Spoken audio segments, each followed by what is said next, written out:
నమస్తే, నేను Priya. Welcome to my TV news. ముందుగా వార్తల్లోని ముఖ్య అంశాలు.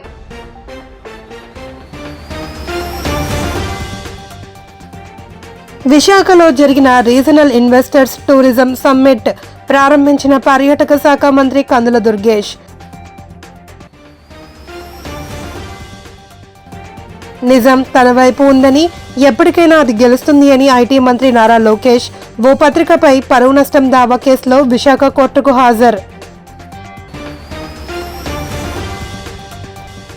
యువగలం పాదయాత్ర ద్వారా లోకేష్ ప్రజల మనసును గెలుచుకున్నారన్న AP speaker Ayyanna Patrudu.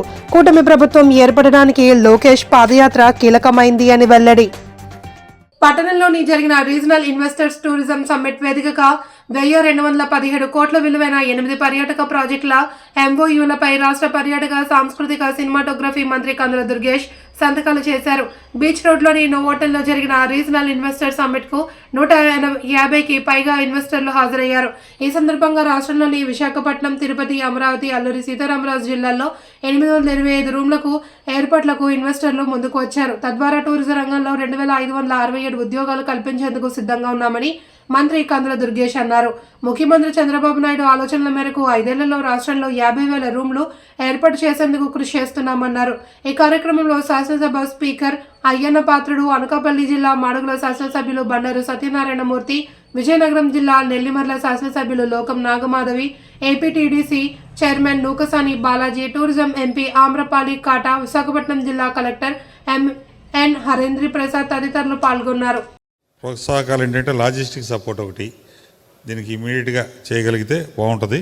Next దీన్ని బాగా డెవలప్ చేయాలంటే యాప్ ద్వారా వెబ్సైట్స్ కానీ, నెక్స్ట్ సోషల్ మీడియా ద్వారా కానీ ప్రోగ్రామ్ని బాగా డెవలప్ చేస్తే ఆంధ్రప్రదేశ్లో చేయడానికి ఉంది. మనకు ఆంధ్రప్రదేశ్లో ఒక 30 ప్రదేశాలు ఉన్నాయి ఈ మై సెంటర్ ఈ ప్రోగ్రామ్స్ చేసుకోవడానికి. విశాఖపట్నం, అనంతగిరి, రాజమండ్రి దగ్గర సీమ ఏరియాలో కూడా డిఫరెంట్ ఏరియాస్లో కూడా ఉన్నాయి. కాబట్టి రాష్ట్ర ప్రభుత్వం ఇచ్చే స్కీమ్స్ కొద్దిగా ఇన్సెంటివ్, స్పెషల్ ఇన్సెంటివ్స్ కనుక ఇవ్వగలిగితే. 2019లో సాక్షి మీడియా తనపై రాసిన కథనంపై వేసిన పరువు నష్టం దావా కేసులో ఏపీ విద్యా, ఐటీ శాఖల మంత్రి నారా లోకేష్ విశాఖపట్నం కోర్టుకు హాజరయ్యారు. అనంతరం ఆయన మీడియాతో మాట్లాడారు. తాను విశాఖ విమానాశ్రయానికి పలుమార్లు వచ్చానని, టీడీపీ ప్రభుత్వం తనపై లాంచ్ లో 25 లక్షలు ఖర్చు పెట్టింది అని సాక్షి తన కథనంలో రాసిందని మంత్రి ఆరోపించారు. దీనిపై అప్పట్లోనే పరువు నష్టం దావా వేశానన్నారు. ఆధార్ లేకుండా ఇలాంటి వార్తలు ప్రచారం చేస్తే రిజాయిండర్ ఇవ్వాలి అని నోటీసులు జారీ చేశామని చెప్పారు. పదే ఆధారాలు లేకుండా దుష్ప్రచారం చేస్తున్నారని పేర్కొన్నారు. ఇవాళ కూడా మంత్రి హోదాలో విశాఖకు వచ్చిన పార్టీ ఆఫీసులో బస్సులో నిద్రించినట్లు తెలిపారు. అక్కడ ప్రభుత్వం నుండి 1 రూపాయి కూడా తీసుకోలేదని, నిజం తన వైపు ఉందని, ఎప్పటికైనా అది గెలుస్తుంది అని నమ్ముతున్నట్లు లోకేష్ చెప్పారు. ఆధారాలు లేవు, రాజ్యాంగం చాలా స్పష్టంగా ఆధారాలతో ప్రింట్ చేయాలి అని చెప్తుంది. అంతేగాని ఆధారాలు లేకుండా ప్రింట్ చేస్తే అది డిఫమేటరీ నేచర్ అని చాలా స్పష్టంగా చెప్తుంది. మీరు ఎట్టి పరిస్థితుల్లో రిజైండర్ ప్రింట్ చేయండి అని ఆనాటి సాక్షి కానివ్వండి, అదేవిధంగా దేశవ్యాప్తంగా ప్రింట్ అయ్యే ప్రతి వారం ప్రింట్ అయ్యే మ్యాగజైన్ ద వీక్ కూడా మనం నోటీసులు జారీ చేస్తాం జరిగింది. ద వీక్ అవుతే ఇమీడియట్గా మా దగ్గరకు ఉన్న సమాచారం కరెక్ట్ కాదు, మీరు చెప్పిందే కరెక్టు, మేము రిజైండర్ ప్రింట్ చేస్తామని వాళ్ళు చాలా స్పష్టంగా ప్రింట్ చేస్తాం జరిగింది. కానీ బ్లూ మీడియా గురించి మీకు బాగా తెలుసు. తప్పుడు వార్త పదే రాసి అది నిజం చేయాలని ప్రయత్నిస్తుంది. అదే రీతిలో వాళ్ళు ముందరికెళ్తున్నారు. అందుకే నేను గత 5 సంవత్సరాలుగా న్యాయ పోరాటం నేను చేస్తున్నా. ఇది 4వ వాయిదా. ఎన్నిసార్లే నేను వస్తాను, ఎందుకంటే నిజం నా వైపు ఉంది. గతంలో కూడా మీకు చెప్పాను. ఈ రోజు కూడా మంత్రి హోదాలో నేను వచ్చినప్పుడు పార్టీ ఆఫీసులో బస్సులో పడుకొని సొంత భోజనం నేను తింటున్నా తప్ప నారా లోకేష్ చేపట్టిన యువగలం పాదయాత్ర రాష్ట్ర భవిష్యత్తును మార్చేసింది అని అసెంబ్లీ స్పీకర్ చింతకాయల అయ్యన్న పాత్రుడు తెలిపారు. గాజువాక సమీపం యాదవ జగ్గరాజుపేటలో వెంచేసి ఉన్న శ్రీ వైభవ వెంకటేశ్వర స్వామిని రాష్ట్ర మంత్రి నారా లోకేష్ దర్శించుకున్న కార్యక్రమం అయ్యన్న పాత్రుడు పాల్గొన్నారు. ఈ సందర్భంగా కాసేపు ఆయన మీడియాతో ముచ్చటించారు. లోకేష్ చేపట్టిన పాదయాత్ర ద్వారా ప్రజల్లో చైతన్యాన్ని నింపి రాష్ట్రంలో కూటమి ప్రభుత్వం ఏర్పడడానికి ఎంతగానో కారణమైందన్నారు. ఈ పాదయాత్రలో అడుగడుగునా అన్ని వర్గాల ప్రజలను కలిపి వారి కష్టాలను తెలుసుకుని గొప్ప నాయకుడిగా లోకేష్ ఎదిగారని అన్నారు. చాలా సంతోషం. అతను పాదయాత్ర స్టార్ట్ చేసి 2 సంవత్సరాలు పూర్తయింది. అది చాలా మంచి కార్యక్రమం. ఎందుకంటే ఆ రోజుల్లో లోకేష్ గారి పాదయాత్ర వల్ల ప్రజల్లోని ఎక్కువ యూత్లో ఒక ఉత్తేజం వచ్చింది, ఉత్సాహం వచ్చింది. అది పార్టీ గెలుపుకి ఎంతో కారణం. ఒక 2 కారణాలు ఇక్కడ పార్టీ గెలడానికి కారణం. ఒకటి, చంద్రబాబు నాయుడు గారు, పవన్ కళ్యాణ్ గారు, బీజేపీ అందరం కలిసి కూటమిగా పనిచేయడం ఒక కారణం అయితే, 2 లోకేష్ గారి పాదయాత్ర యువతలోని లేడీస్లోని అందరిలో కూడా ఉత్తేజం వచ్చి సుదీర్ఘ పాదయాత్ర చేసి ప్రజల్లో చైతన్యం తీసుకొచ్చి ఈ రాష్ట్ర భవిష్యత్తుని కాపాడడం కోసం అతను చేసిన ప్రయత్నం అది. ఆ ప్రయత్నం సక్సెస్ అయింది. ఎందుకు సక్సెస్ అయిందంటే ప్రజలందరూ కూడా ఆశీర్వదించారు, సహకరించారు. ఆ కార్యక్రమం సక్సెస్ అయింది. ఇవన్నీ ఫలితాలు, కూటమి ఫలితం, లోకేష్ గారి సహకారం అన్నీ కలుపుకోవడం వల్ల ఈవేళ మన కూటమి ప్రభుత్వం వచ్చింది. కూటమి ప్రభుత్వం వచ్చిన తర్వాత రాష్ట్రానికి ఒక రిలీఫ్ వచ్చింది. ఇవాళ బీజేపీతో పొత్తులేటి ఆ రోజు చాలామంది మాట్లాడారు. ఇవాళ బీజేపీ ఎంత సాయం చేస్తుంది? ఇవాళ స్టీల్ ప్లాంట్కి కానీ, మిగతా విషయాలకు కానీ, లేదా ఆర్థిక సహాయం కానీ, పోలవరం ప్రాజెక్టుకి కానీ, లేదా మన క్యాపిటల్ సిటీకి డబ్బులు కానీ ఎన్ని వస్తాయంటే బికాస్ ఆఫ్ బీజేపీ ప్రభుత్వం అధికారంలో ఉంది కాబట్టి. అలాగే కూటమి ప్రభుత్వం కూడా ఉంది కాబట్టి ఇవాళ అందరం కలిసి సమైక్యంగా అందరూ ఒక ఆలోచన ముందుకెళ్తున్నాం. ఈ నష్టపోయిన రాష్ట్రాన్ని 5 సంవత్సరాల రాష్ట్రం ఎంత నష్టపోతే మీ అందరికీ తెలిసిందే, నేను కామెంట్ చేయాల్సిన లేదు. ఈ నష్టపోయిన రాష్ట్రాన్ని మళ్ళీ కాపాడుకొని పూర్వ వైభవం తీసుకురావడం కోసం మనం ప్రయత్నం చేస్తున్నాం. దానికి లోకేష్ గారి పాదయాత్ర నుండి కూటమి ప్రభుత్వం అందరూ కలిసి అందరూ సహకారంతో, ప్రజల సహకారంతో, ఆ భగవంతుడితో ఆశీస్సుతోటి వెళ్ళడం జరిగింది. అంచేత మీ అందరం కూడా అధికారం వచ్చిందని కాదు, ఒళ్ళు దగ్గర పెట్టుకొని పనిచేసి ఈ రాష్ట్ర భవిష్యత్తు కాపాడే బాధ్యత ఈరోజు మా మీద ఉంది. రాష్ట్ర ఐటీ విద్యాశాఖ మంత్రి నారా లోకేష్ విశాఖ పర్యటనలో భాగంగా గాజువాక శివారు, యాదవ జగ్గరాజుపేట, వైజాగ్ ప్రొఫైల్స్ గ్రీన్ సిటీలో కొలువై ఉన్న శ్రీ వైభవ వెంకటేశ్వర స్వామిని దర్శించుకున్నారు. ముందుగా ప్రొఫైల్స్ ఎండి సురేష్, డైరెక్టర్ కృష్ణారావు, ఆలయ అర్చకులు పూర్ణ కుంభంతో లోకేష్కు స్వాగతం పలికారు. ఆలయం లోపల ప్రదక్షిణ చేసిన అనంతరం గర్భగుడిలో స్వామివారికి ప్రత్యేక పూజలు నిర్వహించారు. లోకేష్ రాక నేపథ్యంలో నియోజకవర్గ వ్యాప్తంగా ఉన్న కూటమి నేతలు పెద్ద సంఖ్యలో తరలివచ్చారు. స్వామివారి దర్శనానంతరం వేద పండితులు మంత్రికి ఆశీర్వచనం అందజేశారు. అర్చకులు ఆయన్ను పట్టు వస్త్రంతో సత్కరించారు. లోకేష్ వెంట శాసనసభ స్పీకర్ చింతకాయల అయ్యన్న పాత్రుడు, పార్టీ రాష్ట్ర అధ్యక్షుడు ఎమ్మెల్యే పల్లా శ్రీనివాసరావు, ఎంపీ శ్రీ భరత్, మాజీ ఎమ్మెల్యే గండి బాబ్జీ, నేతలు సీతంరాజు, సుధాకర్, దాడి రత్నాకర్ తదితరులు పాల్గొన్నారు. శుభదినమైన రోజు మా అందరికీ కూడా.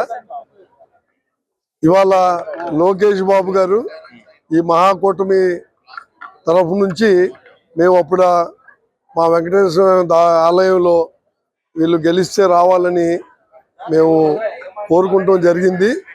దానికి అనుగుణంగా ఇవాళ రాత్రి వేళల్లో దొంగలు ఇంట్లో ప్రవేశించి బంగారు, నగదు దోచుకువెళ్తున్న ముఠాను విశాఖ జిల్లా పెందుర్తి పోలీసులు చాకచక్యంగా పట్టుకున్నారు. ఈ నేరాలకు సంబంధించి పెందుర్తి క్రైమ్ పోలీస్ స్టేషన్లో మీడియా సమావేశం నిర్వహించారు. క్రైమ్ ఏసీపీ లక్ష్మణ్ రావు మాట్లాడుతూ దొంగతనానికి సంబంధించి 2 ముఠాలను, వారి 2,70,000 నగదు, 182 గ్రాముల బంగారాన్ని స్వాధీనం చేసుకున్నామని తెలిపారు. ఈ సమావేశంలో crime CI N Srinivas, SI Suribabu పాల్గొన్నారు. గోపాలపట్నం పిఎస్ ఏరియాల్లో జరిగినటువంటి నేరాల్లో ఒక 3 ముద్దాయిలను పట్టుకొని మనకి 182 గ్రాముల బంగారం, గోల్డ్ వస్తువులను మరియు 2,70,000 రూపాయలు క్యాష్ రికవర్ చేశారు పెందుర్తి పోలీసులు. సిఐ శ్రీనివాసరావు గారు, సూరిబాబు గారు, వారి సిబ్బంది ఈ కేసులో చాకచక్యంగా వ్యవహరించి ముద్దాయిలను పట్టుకొని వాళ్ళ రికవరీ కూడా చేయడం జరిగింది. గోపాలపట్నం సంబంధించి 3 కేసులు, పెందుర్తి సంబంధించినటువంటి 2 కేసుల్లో 2 ముద్దాయిలైనటువంటి పుల్లేటిగడ్డ తుమ్మా మహేశ్వరరావు మరియు మోదిగూడ రమేష్ అనే ఒక ముద్దాయిని ఇల్లు కన్నప్ప నేరం దొంగతనం కేసుల్లో వీళ్ళని అరెస్ట్ చేయడం జరిగింది. అరెస్ట్ చేసి రిమాండ్ పెట్టడం జరిగింది. అదేవిధంగా కనకరాజు అనేవాడిని కూడా వేరే కేసులో అరెస్ట్ చేసి ఆయన దగ్గర 2,70,000 రూపాయల నగదు క్యాష్ రికవర్ చేశారు. ఇది కూడా పెందుర్తి పోలీసు రికవర్ చేయడం జరిగింది. ముఖ్యంగా ఈ కేసుల్లో టెక్నికల్ ఎవిడెన్స్ కూడా మాకు కీలకంగా వ్యవహరించింది. అందుకే ప్రజలందరికీ విజ్ఞప్తి ఏంటంటే యాజ్ పాసిబుల్ ఎవరికి ఎంత వీలైనంత మటుకు తన ఇళ్లలో కానీ తర్వాత కాలనీస్లో కానీ అపార్ట్మెంట్స్లో కానీ సీసీ కెమెరాలు ఏర్పాటు చేసుకుంటే ఒక సీసీ కెమెరా మనకి 20-30 మంది కానిస్టేబుల్తో సమానంగా ఇక్కడ నేను అబ్జర్వ్ చేశాను ఈ వచ్చిన 2-3 నెలల్లో. కాబట్టి ముఖ్యమంత్రి నారా చంద్రబాబు, మంత్రి నారా లోకేష్లను చూసి వైకాపా నాయకులు నేర్చుకోవాల్సిన విషయాలు చాలా ఉన్నాయి అని ఎమ్మెల్యే ఆదిరెడ్డి శ్రీనివాస్ పేర్కొన్నారు. చంద్రబాబు దేశంలోనే సీనియర్ మోస్ట్ నేతగానే కాదు అని, ఏ విషయంలో ఎంతవరకు స్పందించాలో తెలిసిన నేత అన్నారు. ఏ విషయాన్ని ఎలా నడిపించాలో, ఎలా మెలగాలో బాగా తెలిసిన నాయకుడు అని తెలిపారు. ఆయన బాటలోనే వారి తనయుడు లోకేష్ రాష్ట్రాభివృద్ధి, ప్రజా సంక్షేమం కోసం నిరంతరం కృషి చేస్తున్నారని సమావేశంలో టీడీపీ రాష్ట్ర కార్యదర్శి కాశీ నవీన్ కుమార్, తాడేపల్లిగూడెం పరిశీలకులు నక్క చిట్టిబాబు, రాష్ట్ర నగర కమిటీ ఉపాధ్యక్షులు ఉప్పులూరి జానకి రామయ్య, రాజమండ్రి పార్లమెంట్ కమిటీ ఉపాధ్యక్షులు మజ్జి రాంబాబు, కార్యనిర్వాహక కార్యదర్శి కొయ్యల రమణ, తెలుగు యువత రాష్ట్ర ప్రధాన కార్యదర్శి నక్క దేవి వరప్రసాద్ తదితరులు పాల్గొన్నారు. కలిసి మన తాలూకు ఆలోచనలు, రాష్ట్రంలోనే తీసుకుంటున్న సంస్కరణలు, ఇండస్ట్రియల్ పాలసీస్ ఎలా ఉన్నాయి వాళ్ళకి చెప్పి నెట్వర్కింగ్ చేసుకొని తద్వారా వారిని ఆహ్వానం పలికి పెట్టుబడులు పెట్టించాలన్నది వరల్డ్ ఎకనామిక్ ఫోరం యొక్క ముఖ్య ఉద్దేశం. కానీ వైసీపీ వాళ్ళు ఎలా ఉన్నారంటే ఆంధ్రప్రదేశ్ లో అడుగు పెట్టినట్టే ఎన్ని లక్షల కోట్లు తెచ్చేసి మనం చూపించండి ఎక్కడ ఉన్నాయని అడుగుతారు. అవగాహన రాహిత్యం. వీళ్ళు చేసిన పని వలన ఈరోజు ఆంధ్రప్రదేశ్ ఒక గౌరవం తగ్గడంతో పాటు పరిశ్రమలు కావాలన్నా కూడా ఈ రాష్ట్రానికి భయపడతా ఉన్నారు వైసీపీ వాళ్ళు చేసిన పని వల్ల. ఈరోజు బ్రాండ్ ఏపీ వాల్యూలు పెంచుతా ఉన్నారు. వివిధ సంస్థల ప్రతినిధులు స్వతహాగా వాళ్ళని కలవాలని అంటే ఆ దేశాలకు వెళ్ళి అపాయింట్మెంట్ ఇవన్నీ అంటే సాధ్యం కాదు. కానీ వాళ్ళందరూ ఇక్కడికి వస్తారు. వచ్చినప్పుడు మన ఎన్డీఏ కూటమి ప్రభుత్వం ఈ సంవత్సరం దావోస్ లో చాలా అగ్రగామిగా ఉన్న రాష్ట్రాలతో పోటీ పడ్డారన్న విషయంలోని ఏమాత్రం సందేహం లేదు. విశాఖపట్నంకి నారా లోకేష్ గారు వస్తున్నారంటే తెలిసింది. ఆయన కూడా రమ్మన్నారు విశాఖపట్నం. ఆయన కూడా ఆరా తీశారు. ఏమైంది అంటే చెప్పాం. ఆల్రెడీ మన ఎంపీ గారు కూడా వెళ్ళడం జరిగింది. నేను రుడా చైర్మన్ బొడ్డు వెంకటరామ చౌదరి గారు కూడా వెళ్ళడం జరిగింది. ఇది గత ప్రభుత్వంలో వచ్చిన కాంట్రాక్ట్. మనం అధికారంలోకి మా ఎన్డీఏ కూటమి వచ్చిన వెంటనే రామ్మోహన్ నాయుడు గారు వచ్చారు, ఎంపీ గారు, రాజానగర్ శాసనసభ్యులు, నేను ఇంకా మిగతా శాసనసభ్యులు కూడా ఉన్నారు. సమీక్షించినప్పుడు కూడా కాంట్రాక్ట్ చెప్పాం. గత ప్రభుత్వంలో వచ్చిన వాసనలు కాబట్టి కమిషన్లకి వారు కక్కుర్తిపడి కొన్ని వ్యవహారాలు చేసుకుంటారేమో. ఇది ఎన్డీఏ కూటమి, ఎన్డీఏ ప్రభుత్వం ఒళ్ళు దగ్గర పెట్టుకొని పని చేసి చెప్పిన టైం బాగుంటుంది అవ్వాలి అని కూడా చెప్పడం జరిగింది. అనేక సందర్భాల్లో మా వారు కూడా నాయకులు సమీక్షిస్తా ఉన్నారు. చాలా దురదృష్టకరం. అదృష్టం ఏమిటంటే ఏ విధమైన ప్రాణహాని జరగలేదు. ఇల్లు చూస్తే మాకే ఆశ్చర్యం. సంపూర్ణ ఆరోగ్యానికి శాకాహారమే మేలని పలువురు వక్తలు పేర్కొన్నారు. పత్రిజీ పిరమిడ్ స్పిరిచువల్ ట్రస్ట్ ఆధ్వర్యంలో మహాకరుణ యజ్ఞం పేరిట శాకాహార సద్భావన ర్యాలీ నిర్వహించారు. మీసాల శివగణేశ్వరరావు అధ్యక్షతన ఈ ర్యాలీ పెదగండ్యాడ సమీపం చినకోరాడ గ్రామం నుండి ప్రారంభమైంది. మారుతున్న వాతావరణ పరిస్థితుల దృష్ట్యా ప్రతి ఒక్కరూ ఆరోగ్యం పట్ల జాగ్రత్తలు తీసుకోవాలి అని సూచించారు. పిరమిడ్ సొసైటీ సభ్యులు వందలాదిగా తరలివచ్చి ప్లకార్డులు పట్టుకుని నిలదీశారు. ఈ శాకాహార సద్భావన ర్యాలీకి వచ్చినటువంటి జ్ఞానమిత్రులందరికీ కూడా ఈరోజు గణతంత్ర దినోత్సవం సందర్భంగా శుభాకాంక్షలు తెలియజేస్తున్నాను. హింస నది, అందులో విశాఖ నగరంలో హింస నది పిచ్చిరిల్లిపోయింది. ప్రతిరోజు కూడా హింసలేంది పేపర్ లేదు. రోజు మేమే రాస్తున్నాం. రోజు హత్యలు, ఆత్మహత్యలు. అంటే హింస అంటే మనిషిని చంపడమే కాదు, ఆత్మవంచన చేసుకోవడం కూడా హింసే, మోసం చేయడం కూడా హింసే. వివిధ రకాల్లో కుట్రలు, కుతంత్రాలు చేయడం కూడా హింసే. అంటే ప్రతిదీ కూడా హింసతో కూడిందే. అంటే విశాఖ నగరం విశోక నగరంగా తయారైపోయింది.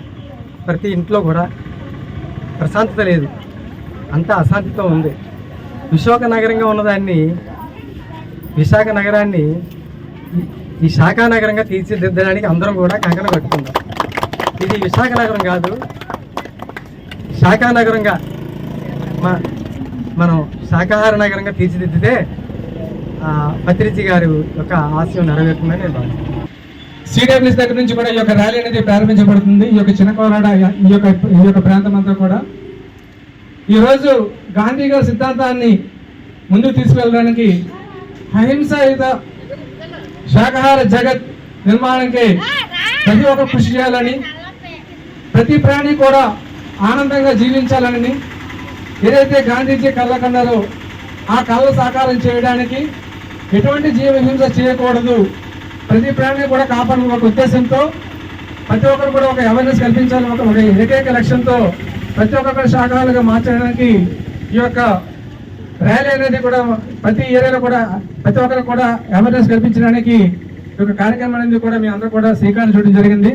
ఈ యొక్క కార్యక్రమానికి పిరమిడ్ స్పిరిచువల్ సొసైటీ సభ్యులందరూ కూడా వివిధ ధ్యాన కేంద్రాల మాస్టర్స్ అందరూ కూడా రావడం జరిగిందండి. ఈ యొక్క రాజ్యాంగాన్ని కాపాడుకుందామన్న నినాదంతో మాలల ఐక్యవేదిక ఆధ్వర్యంలో భారీ ర్యాలీ నిర్వహించారు. తూర్పుగోదావరి జిల్లా రాజనగరంలో అన్నదాన సత్రం నుండి సూర్యారావుపేటలో అంబేద్కర్ విగ్రహం వరకు ప్రదర్శన చేపట్టారు. ఎస్సీలకు 25% రిజర్వేషన్లు పెంచాలి అని డిమాండ్ చేశారు. రాజ్యాంగ విరుద్ధమైన ఎస్సీ వర్గీకరణ నిలిపివేయాలి అని, ప్రైవేట్ సంస్థల్లో రిజర్వేషన్లు అమలు చేయాలి అని కోరారు. రాజ్యాంగ పరిరక్షణ సమితి జిల్లా కన్వీనర్ మేకల లక్ష్మీపతిరావు, మాలల ఐక్యవేదిక convener Muppidi Srinivas, Republican Party trade union నాయకులు కోనాల లాజర్, మాల మహానాడు జాతీయ నాయకులు తుమ్మల తాతారావు తదితరులు పాల్గొన్నారు. వేలాది సంవత్సరాలుగా మెజార్టీ ప్రజలైనటువంటి బీసీ, ఎస్సీ, ఎస్టీలకు డాక్టర్ బాబాసాహెబ్ అంబేద్కర్ ఎన్నో త్యాగాలకు వచ్చి ఎన్నో హక్కులు, కనీస మానవ హక్కులు లేనటువంటి దేశ ప్రజలకు ఆయన అనేక త్యాగాలకు వచ్చి మనకి భారత రాజ్యాంగం ద్వారా అనేక హక్కులు పొందుపరిచారు. ఈ రోజుని ఏదైతే ఉన్నదో అది పాటించాలంటారు. సిమిలర్ అంటే ఓన్లీ ఎస్సీ ఎస్టీలకే రాదు కదా, బీసీలకు కూడా వస్తుంది. ఆ తర్వాత బీసీలు, ఎస్సీ ఎస్టీలకి, బీసీలకు ఎప్పుడైతే ఇంప్లిమెంటేషన్ అయిందో ఆటోమేటిక్గా ఒకటి రిజర్వేషన్ తగ్గించుకుంటూ రావడానికి చేసిన ఇటుకడలో ఇది ఒక భాగం. కాబట్టి ఇవన్నీ మనం గమనించి ఇప్పుడు వరకు మనం చేసిన ఉద్యమాలన్నీ ఒక లెక్క, ఈ కానికి చేయబోయే ఉద్యమానికి మీరు అందరూ కూడా నడుమించి నడుచుకుంటారని చెప్పి కోరుతున్నాను. అలాగే మీటింగ్లో నా తర్వాత చేస్తాను. చేస్తాను. ప్రైవేట్ పరిశ్రమలు తీసుకురావడానికి చూస్తున్నారు. ముందర మన ఈ వర్గీకరణ తీసి పక్కన పెట్టి ఈ ప్రైవేట్ రంగంలో 25% రిజర్వేషన్ ఇప్పి సొంతగూడు సాధనకై లబ్ధిదారులు కదం తొక్కారు. ఏళ్లు గడుస్తున్న లబ్ధిదారులు ఇళ్లను అప్పగించకపోవడంపై ఆందోళన వ్యక్తం చేశారు. విశాఖ జిల్లా జోనల్ గాజువాక జోన్ పరిధిలోని బానోజీ తోట వద్ద నిర్మించిన టీట్కో ఇళ్ల లబ్ధిదారులు తమ ఆవేదనను వ్యక్తం చేస్తూ జోనల్ అధికారుల వద్ద మొరపెట్టుకున్నారు. సొంతింటి కల సాకారం అవుతుంది అన్న ఆశతో దరఖాస్తు చేసుకున్నామని, లబ్ధిదారుల ఎంపిక తర్వాత చలానాలు చెల్లించామని, బ్యాంకుల నుండి రుణం పొంది ఏళ్లు గడుస్తున్న ఇళ్లను అప్పగించడం, మౌలిక సదుపాయాలు కల్పించడం అన్నది జరగలేదని వాపోయారు. బ్యాంకుల నుండి ఈఎంఐ చెల్లించాలి అంటూ ఒత్తిడి పెరుగుతుంది అని చెప్పారు. గత ప్రభుత్వంలో 5 ఏళ్లు కాలయాపన చేస్తూ వచ్చారని, ఈ ప్రభుత్వంలోనైనా పరిష్కారం దొరుకుతుందన్న ఆశతో ఎదురు చూస్తున్నామని చెప్పారు. 2019లో తెలుగుదేశం హయాంలోని మాకు ఇల్లులు ఎలా ఇస్తున్నారంటే టిట్కో హౌసెస్ అంటే మేము అందరూ చాలా హ్యాపీ ఫీల్ అయ్యాము. 1,00,000 రూపాయల లోను, డబుల్ బెడ్రూమ్లు ఉన్న వాళ్ళకి లోన్లు కట్టుకోవాలి, లోన్ వస్తుంది, ఇంకా 20 years కట్టుకోవాలన్నా సరే అందరూ ఏదో కష్టం నష్టం ఈ అద్దెలు తప్పతే కదా, అక్కడే ఉంటాం కదా, అద్దె కట్టుకొని ఉండొచ్చు కదా అని అందరూ ముందుకు వచ్చాము చాలా ఆనందంగాన. కానీ ప్రభుత్వం మారింది, ఆ తర్వాత ఈ లోన్లు వచ్చేసాయి. 24 కల్లా ఇచ్చేస్తామని సరికి అందరూ లోన్ల మీద సంతకాలు పెట్టేసాము. చదువుకున్న వాళ్ళు ఉంటారు, చదువుకునే వాళ్ళు ఉన్నారు, అందరూ పెట్టేసాం సంతకాలు అవిని. కానీ ఇప్పుడు ఆ డబ్బులు ఇప్పుడు ఈఎంఐలు కూడా కరెక్ట్గా ప్రభుత్వం దిగే టైంకి ఈఎంఐలు స్టార్ట్ అయిపోయి ఇల్లులు ఇస్తాం అనుకొని చంద్రబాబు నాయుడు గారు దిగే టైంలో కూడా మేము ఆ టైంలోనే మేము 1,00,000 రూపాయలు చెల్లించి జరిగింది 4 డీడీలు చొప్పున. అయితే చెల్లించిన తర్వాత ఇల్లులు ఇచ్చేస్తారని ఆశతోనే కదండి, మేము ఎంతో ఆశతోని మేము అప్పులు చేసుకొని మా పిల్లలు చదివించుకొని మేము ఇక్కడ అద్దెలు కట్టుకొని ఎలా బ్రతకాలండి. ఇల్లులు ఇస్తారని ఆశతోనే మేము మా ఉన్న వస్తువులు కూడా ఏదో కాస్త కోస్త బంగారం ఉంటే తాకట్లు పెట్టి మరీ మేము కట్టుకున్నాం, డీడీలు కట్టుకున్న తర్వాత ఇల్లు ఇస్తారని ఆశతోనే. ఎందుకంటే మేము ఉండేది ఇక్కడ కూడా 2,000 3,000కి అద్దెలు కొంటున్నాం. ఆ డీడీలే అక్కడ నెలవారీ కట్టుకోవాలని చెప్పారు, ఎలాగైతే చెప్పారో 3,000 4,000 పడతాయమ్మా మీకు, అలా కట్టుకుంటే బాగుంటుంది, మీరు కట్టుకోగలరని అంటే కట్టుకుంటాం సార్, మేము అద్దెలు కట్టుకుంటున్నాం కదా, అదేదో మేము ఆ ఇంట్లోకి వెళ్ళిపోతే మేము అద్దెలే కట్టుకుంటాము, అదే మంచిది కదా, మా సొంత ఇల్లు మాకు అలా కూడా నెరవేరుతుంది, ఇల్లు కూడా బాగుంటుంది, మా సొంత ఇల్లు అని ఉంటుంది, మాకు ఆశ ఉంటుంది, అలా చేస్తే ఎమ్మెల్యే గారు స్వయంగా చెప్పారు. 86/P కింద మాకు 2017లో లోన్ ఇల్లుకి శాంక్షన్ అయినది. మాకు 2018లో మన గవర్నమెంట్ చేంజ్ అయిన తర్వాత మాకు మళ్ళీ దస్తావేజుల ప్రకారంగా ఎవరి ఫ్రాట్ అని వాళ్ళు కేటాయించారు. కానీ ఇంతవరకు నేటికే మౌలిక సదుపాయం కల్పించలేదు. 2019లో బ్యాంక్ లోన్స్ స్టార్ట్ అయిన తర్వాత మాకు ఫ్లాట్స్ ఇవ్వకుండా బ్యాంక్ లోన్స్ స్టార్ట్ అయిపోయాయి. కనుక శ్రీవారి దయ్యుంచి ఒక పక్క ఇంటి అద్దెలు కట్టుకోలేకపోతున్నాము, రెండోది ఇటువైపు బ్యాంకు లోన్స్ కూడా చెల్లించలేకపోతున్నాము. ఈ 2 సమస్యల వల్ల ఇంట్లో పిల్లల చదువులు కానీ అద్దెలు కట్టలేక చాలా బాధలు పడుతున్నాము. మా యొక్క బానుజతో ఎంతవరకు ప్రభుత్వం దృష్టిలో లేదేమో కానీ ఎక్కడ కూడా ఎటువంటి పేపర్లో కానీ ఎక్కడ కూడా లేదు. దయ్యుంచి ఈ యొక్క బానోజీ తోట మీద లోకల్ ఉన్నటువంటి జీవీ కమిషనర్ కానీ, పెద్దలు కానీ, కలెక్టర్ కానీ, ఎమ్మెల్యే కానీ, చీఫ్ మినిస్టర్ కానీ మా యందు దయ్యుంచి ఈ యొక్క బడ్జెట్ కేటాయించి మాకు కావాల్సిన మౌలిక సదుపాయాలను కల్పించి ఎవరి ఫ్లాట్స్ వారికి ఇప్పిస్తారని కోరుచున్నాము. ఫ్లాట్స్ ఇచ్చిన తర్వాత ఈఎంఐ స్టార్ట్ చేయవలసిందిగా కోరుచున్నాము. దయ్యుంచి మీడియా ప్రతినిధులందరికీ హృదయపూర్వక నమస్కారం తెలియజేస్తూ సెలవు. అన్నమయ్య జిల్లా కలికిరి గ్రామ దేవత ఎల్లమ్మ దేవస్థానంలో పుష్యమాసం శుక్లపక్షం ద్వాదశి రోజున సాయంకాలం చండీయాగం, అంకురార్పణ వంటి కార్యక్రమాలు శివకోటి శ్రీ మహాలక్ష్మీ పీఠ వ్యవస్థాపకులు అప్పస్వామి ఆధ్వర్యంలో వారి శిష్య బృందం అంగరంగ వైభవంగా ప్రారంభించారు. తొలి రోజు గణపతి పూజ, కలశ స్థాపనతో కార్యక్రమం ప్రారంభమైంది. భక్తులు పెద్ద సంఖ్యలో తరలివచ్చారు.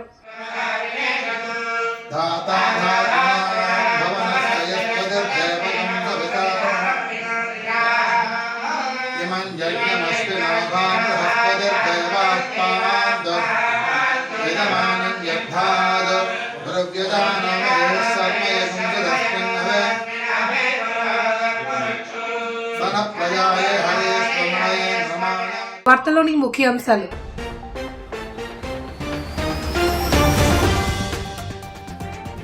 విశాఖలో జరిగిన రీజనల్ ఇన్వెస్టర్స్ టూరిజం సమ్మిట్ ప్రారంభించిన పర్యాటక శాఖ మంత్రి కందుల దుర్గేష్. నిజం తన వైపు ఉందని, ఎప్పటికైనా అది గెలుస్తుంది అని ఐటీ మంత్రి నారా లోకేష్ ఓ పత్రికపై పరువు నష్టం దావా కేసులో విశాఖ కోర్టుకు హాజరు.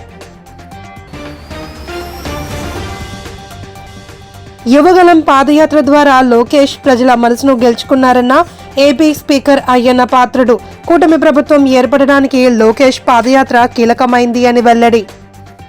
వార్తలు ఇంతటితో సమాప్తం. మళ్ళీ మరొక బులెటిన్లో కలుద్దాం. చూస్తూనే ఉండండి మై టీవీ న్యూస్.